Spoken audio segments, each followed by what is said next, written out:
એટલે ભારતમાં આ poverty line total consumption expenditure that meets energy levels of an average person, એટલે એક સામાન્ય વ્યક્તિના માટે કેટલી ઉર્જાની જરૂર હોય છે તેના માટે કેટલા પૈસાની જરૂર પડે તે આપણે પોવર્ટી લાઇન માટેનું પેલું રાખ્યું છે. અને આમાં આ ગ્રાફમાં તમે જોઈ શકો કે કેલરી ઇન્ટેક અને પર કેપિટા એક્સપેન્ડિચર એટલે માથાદીઠ ખર્ચ કેટલું અને એ ખર્ચ અને કેલરી ઇન્ટેક સાથે કેટલું સંબંધ છે. તો નજીકનો સંબંધ છે. જેમ જેમ આવક એ વધે ત્યાં શરૂઆતના તબક્કામાં તો પોતાને ટકાવી રાખવા માટે કેલરી જેટલી ઉર્જાની જરૂર હોય એટલું એ વપરાશ હોય છે. મંથલી પર કેપિટા કન્ઝમ્પશન એક્સપેન્ડિચર એટલે કે આપણે ત્યાં 320 આ ટેબલમાં તમે જોઈ શકો કે MPC એટલે મંથલી પર કેપિટા કન્ઝમ્પશન દર મહિને પોતાનું વપરાશ માટે જેટલું ખર્ચ કરે છે. તો આમાં તમે જોઈ શકો 0 to 150 એવા 3.2% વસ્તીના લોકો એવા હતા. તો એ રીતે તમે ગણતરી કરતા જાઓ તો 300થી 340નું જે આવે છે ત્યાં 320 ઉપર લગભગ પેલું ગરીબી રેખાની વ્યાખ્યા ત્યાં છે.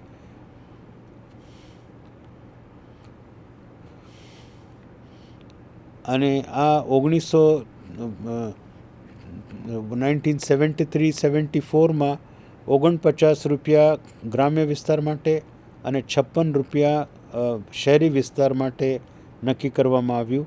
અને 2004-05માં આ જ રકમ વધીને 356 રૂપિયા ગ્રામ્ય વિસ્તાર માટે અને 539 રૂપિયા શહેરી વિસ્તાર માટે નક્કી કરવામાં આવ્યું.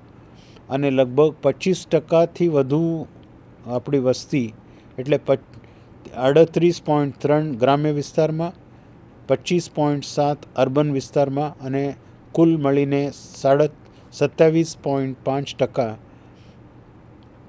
2004-05માં ગરીબી રેખા નીચે જીવતા હોય તેવું અનુમાન કરવામાં આવ્યું છે.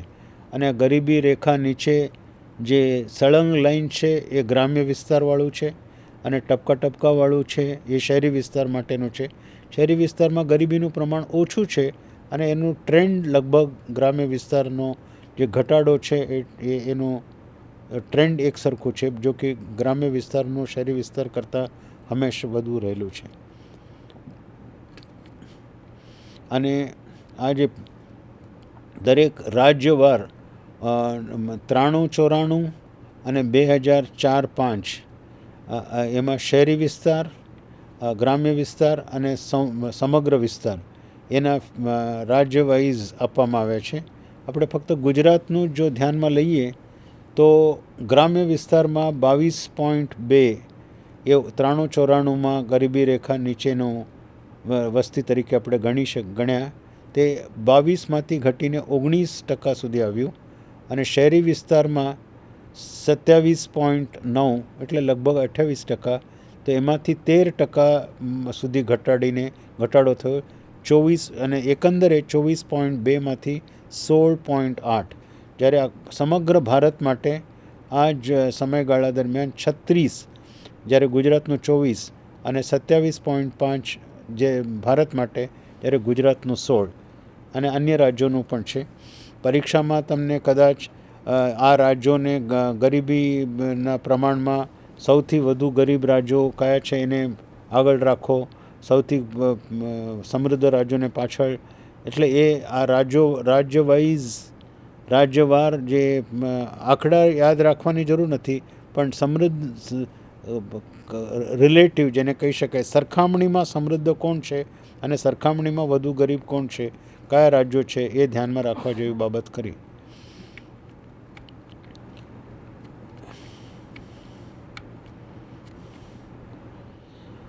તો એક વાત તો બહુ જરૂરી છે કે છેવટે ગરીબી સાથે આપણે જે કંઈ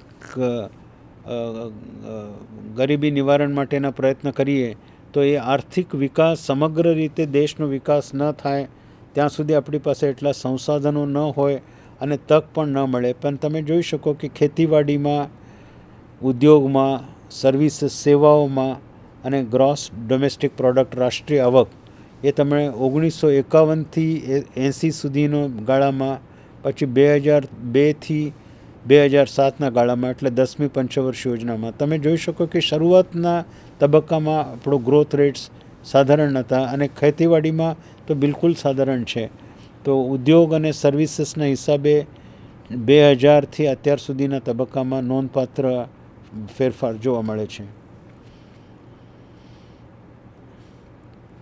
તો ગરીબી કયા કયા પરિબળો ઉપર આધારિત છે? એમાં રોજગારી, વેજ રેટ એટલે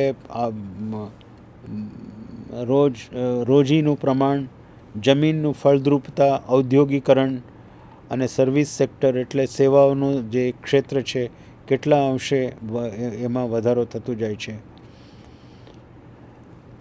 આમાં એક ખૂબ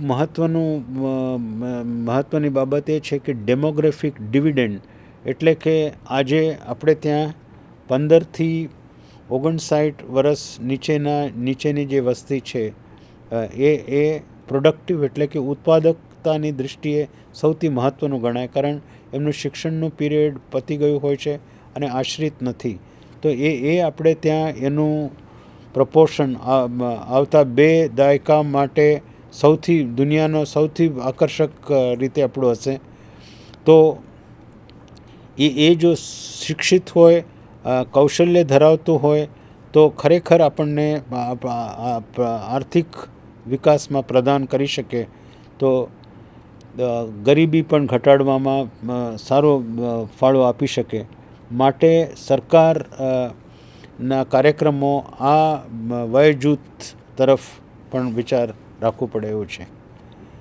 છેલ્લે આવે છે મલ્ટી ડાયમેન્શનલ પોવર્ટી ઇન્ડેક્સ. એટલે આપણે જોઈ ગયા કે ગરીબીને ગણવામાં અને આપણે ફક્ત આવક અને કન્ઝમ્પશન એટલે વપરાશ ઉપર ધ્યાન કેન્દ્રિત ન કરવું જોઈએ.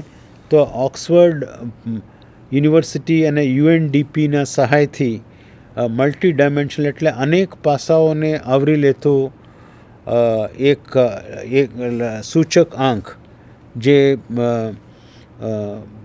એના અનેક પાસાઓને આવરી શકે તેવા છે. તો એ તમે જોઈ શકો કે એમાં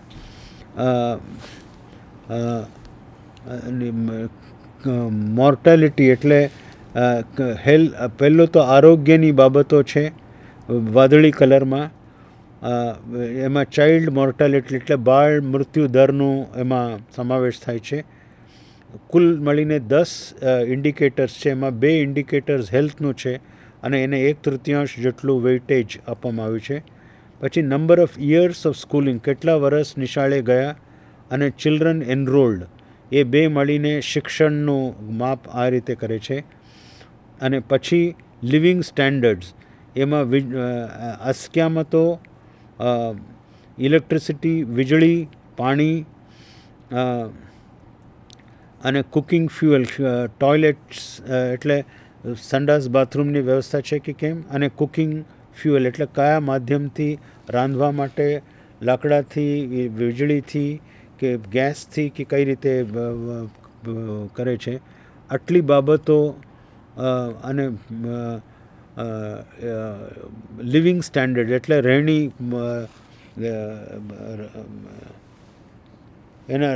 રહેણીકરણી વિશેનું, એટલે આ 3 બાબતો, રહેણીકરણીની બાબતો, શિક્ષણ અને આરોગ્ય, આવા 3 બાબતો અને એના કુલ મળીને 10 ઇન્ડિકેટર્સ, એને UNDPએ છેલ્લે અપનાવ્યું છે.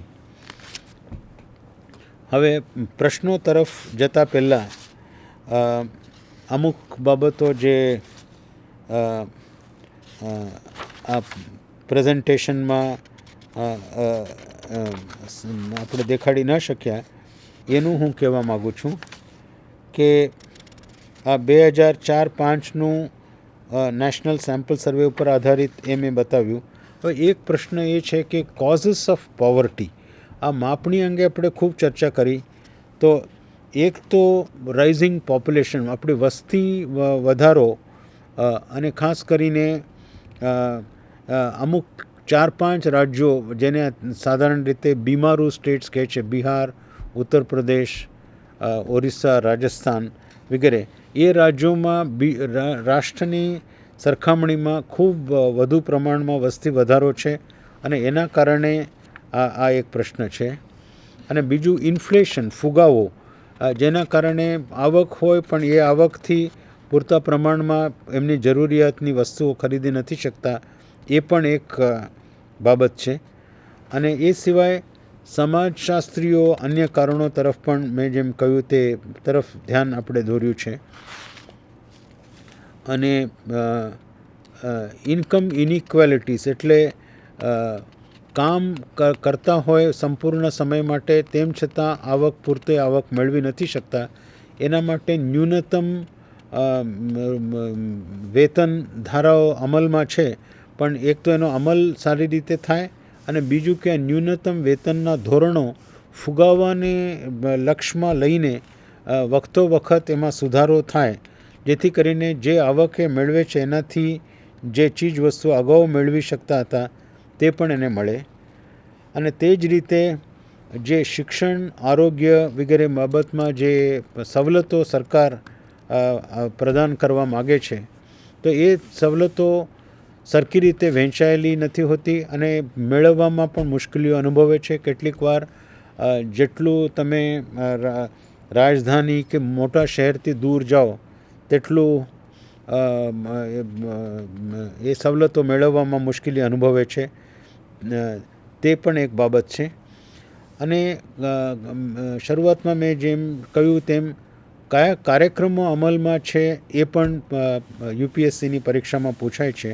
તો એમાં મકાન વિહોણા માણસો માટે ઇન્દિરા આવાસ યોજના, જે મફત મકાનો બનાવીને ગરીબી રેખા નીચે જીવતા લોકોને આપવામાં આવે છે. પ્રધાનમંત્રી ગ્રામ સડક યોજના, એ જે ગામમાં 12 માસ ચાલુ હોય તેવા રસ્તાઓ નથી, તો તે ગામોને આવરી લેવાનું. અને સ્વર્ણ જયંતિ ગ્રામ સ્વરોજગાર યોજના 2001માં એ અમલમાં મૂકવામાં આવ્યું. અને એમાં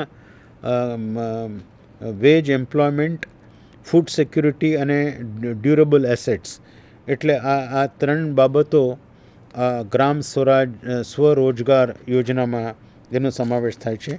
અને ફૂડ ફોર વર્ક એટલે કામના બદલે અનાજ, એ 2004માં 150 જિલ્લાઓ, દેશના 150 વિસ્તારોમાં જેથી અમલમાં લાવ્યા, જેથી કરીને રોજગારીની સાથે સાથ અમુક ન્યૂનતમ પોષણના ધોરણો પણ જાળવી શકીએ. તેના માટે રોજગારીનો અમુક ભાગ અનાજના સ્વરૂપમાં આપવાનો એ કાર્યક્રમ છે. વાલ્મીકી આંબેડકર આવાસ યોજના, એ ખાસ કરીને શહેરી વિસ્તારમાં ગંદા વસવાટમાં રહેતા હોય એવા લોકોના માટે. અને સ્વર્ણ જયંતિ શહેરી રોજગાર યોજના SJSRY, એ 1997માંથી અમલમાં છે. અને નહેરુ રોજગાર યોજના અર્બન બેઝિક સર્વિસીસ પ્રોગ્રામ, એટલે ન્યૂનતમ પાયાની જરૂરિયાતવાળી સેવાઓ. અને prime ministers integrated poverty eradication programme, આ ત્રણેયને આવરી લેતું આ કાર્યક્રમ એ પણ અમલમાં છે. પણ એમાંથી સૌથી મહત્ત્વનું જો આપણે ગણીએ તો Mahatma Gandhi national rural employment programme, જે અગાઉ મહારાષ્ટ્રના એમ્પ્લોયમેન્ટ ગેરંટી પ્રોગ્રામના આધારે કરવામાં આવેલું, અને અત્યારે કાયદાનું સ્વરૂપ છે. અને ઓછામાં ઓછું 100 દિવસ રોજગારી મળે તેના માટેની જોગવાઈઓ છે. અને એમાં પણ ગુજરાતમાં ખાસ કરીને વોટરશેડ કાર્યક્રમો ઉપર, એટલે વરસાદનું પાણી વહી ન જાય અને ગામમાં જ રહે, લોકલ સ્થાનિક વિસ્તારમાં રહે, અને સિંચાઈ માટે, પીવાના પાણી માટે અને કૂવાના સ્તર ઊંચા આવે તેના માટે વોટરશેડ કાર્યક્રમો અમલમાં આપણે લાવ્યા છીએ. તે એક મહત્ત્વનો ભાગ ભજવે છે. અને એની સાથે સાથે નેશનલ લાઇવલીહુડ પ્રોગ્રામ એટલે સ્વરોજગારી માટે ના જૂના કાર્યક્રમો હતા એને વધુ સારી રીતે બેંક્સ સાથે અને મોટા ઔદ્યોગિક ગ્રહો સાથે જોડીને એકબીજાના પૂરક બને તેના માટેનું એક વધુ આધુનિક સ્વરૂપ એ કાર્યક્રમોને આપવામાં આવ્યું છે. એટલે ગરીબી નું પ્રમાણ ઘટાડવા માટે ગરીબ લોકો વધુ સક્ષમ બને અને આર્થિક વિકાસમાં ભાગીદાર બને એના માટેના આ કાર્યક્રમો છે. હવે પ્રશ્નો જે પૂછાયા છે છેલ્લા થોડા વર્ષમાં એ તરફ એક નજર નાખી દઈએ. એક પ્રશ્ન એવો હતો કે 2012માં પૂછેલું, consider the following provisions under the directive principles of state policy. એટલે સંવિધાનમાં માર્ગદર્શક સિદ્ધાંતો છે, રાજ્યના માટે માર્ગદર્શક સિદ્ધાંતો. એમાં આ 4 છે: યુનિફોર્મ સિવિલ કોડ, પંચાયતોની રચના, cottage industries in rural areas એટલે ગ્રામ્ય વિસ્તારમાં કુટીર ઉદ્યોગો અને બધા જ કારીગરોને રિઝનેબલ લીઝર એટલે ફ્રી ટાઈમ મળે અને સાંસ્કૃતિક તક મળે. તો એમાંથી ગાંધીયન પ્રિન્સિપલ્સ કયામાં જોવા મળ્યું છે? તો એનો આન્સર 2 અને 3. એટલે તમે જુઓ, 2 છે ગ્રામ પંચાયતોનું ગોઠવણ અને કુટીર ઉદ્યોગો ગ્રામ્ય વિસ્તારમાં સ્થાપવાનો. આ 2 ગાંધીયન વિચારો છે એટલે આન્સર એનો બી હતો. પછી how does a national rural livelihood mission seek to improve the livelihood options for the rural poor. એટલે રાષ્ટ્રીય ગ્રામ્ય વિસ્તારમાં આજીવિકા માટેનું જે મિશન છે એ કઈ રીતે ગ્રામ્ય કક્ષાએ આજીવિકાના ચાન્સીસ તકો વધારે છે? તો 4 ઓપ્શન્સ આપવામાં આવ્યા છે.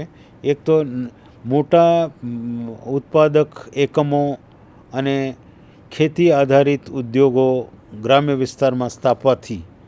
બીજું છે કે સેલ્ફ હેલ્પ ગ્રુપ્સ, એકબીજાને મદદ કરી શકે એવી નાની જૂથો અને કૌશલ્ય વધારવા માટેનો કાર્યક્રમો.